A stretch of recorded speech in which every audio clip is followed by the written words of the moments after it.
Salamlar, qalibləri mühakimə etmirlər misala, gözəl görünən salatı isə tərifləmirlər. Çünki onun tərifə heç bir ehtiyacı yoxdur. Hər şey göz önündədir. Elə isə bu əlvan salatı birlikdə etməyə nə deyirsiniz?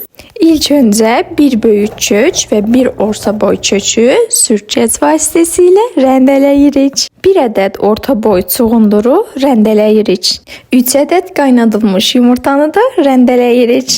300 qram suyuna duz əlavə edilmiş dana ətini isə çəngəl vasitəsilə ayırıb 2 qat olaraq əlavə edib hər qatına mayonez istifadə edirəm. 220 qram Holland pendirini süzgəc vasitəsilə rəndələyib 20 qramını üzəri üçün ayırırıq. Holland pendiri artıq bizim ikinci qatımızdır.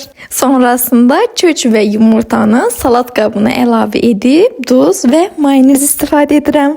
Bəli, bu artıq bizim son qatımızdır. Son qat olaraq isə çuğunduru əlavə edib düzəliş verdikdən sonra birazcıq duz istifadə edib mayonez və mayonezdən əvvəl qoz istifadəsinə keçirəm. 30 qram qoz ləpəsi kifayətdir. Bu isə tamamilə istəyinizə bağlıdır. Allahım, bu rəng nə bilim, sanki kənardan gəl-gəl deyir. Üzəri üçün isə 20 qram Holland pendiri istifadə etdim. Salat saatlar ərzində özünə gəldikdən sonra aldığı rəngə inana bilməyəcəksiniz. Həqiqətən o qədər gözəl görünüşü, o qədər şirin, rəngarəngdir ki, çox sevəcəksiniz.